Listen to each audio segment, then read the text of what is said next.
बीवी को शादी के चंद साल बाद ख्याल आया कि अगर वो अपने शोहर को छोड़कर चली जाए तो शोहर कैसा महसूस करेगा।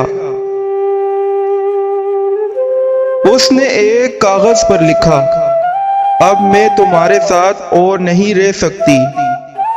मैं अब बोर हो गई हूँ।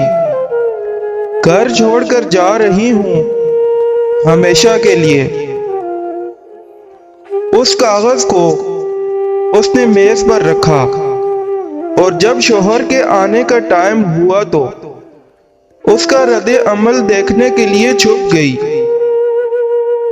शोहर आया और उसने मेज पर रखा कागज पढ़ा। कुछ देर की खामोशी के बाद उसने उस कागज पर कुछ लिखा।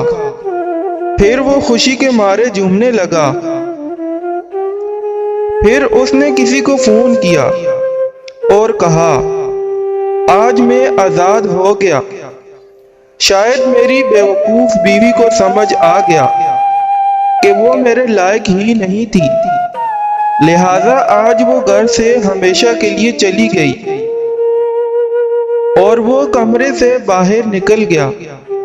शोहर के जाने के बाद बीवी को बहुत दुख हुआ कि मैं कितना प्यार करती थी, कितना चाहती थी इनको, और ये मुझे इस कदर नापसंद करते हैं। वो बाहर निकली और टेबल पे पड़ा हुआ कागज उठाया और पढ़ने लगी। उस पे लिखा था, मुझे खुद से ज्यादा तुम पर यकीन है, इसलिए तुम मुझे कभी छोड़कर नहीं जा सकती। मुझे पता है तुम यहीं कहीं हो। मेरी जिंदगी में खुशियां तेरे आने से हैं, आधी तुझे सताने से, आधी तुझे मनाने से।